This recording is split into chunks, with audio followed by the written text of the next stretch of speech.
এই যে আমরা সমাজে শুনি নাস্তিক, আল্লাহ বিশ্বাস করে না, শব্দগুলো আছে না, বোগাস করা।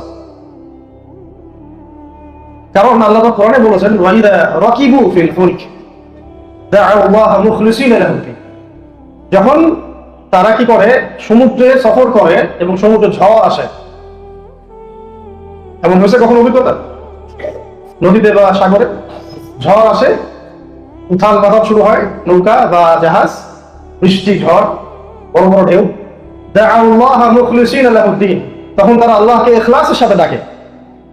মুখলিসিনা লাহু দ্বীন মানে ইখলাসের সাথে ডাকে। ইখলাস কাকে বলে তাহলে আমরা এখানে ডেফিনেশন পাইলাম। ইখলাস মানে সেই অনুভূতি, যে অনুভূতি এবং আল্লাহর মাঝে কোনো তৃতীয় কোনো সত্তা নেই।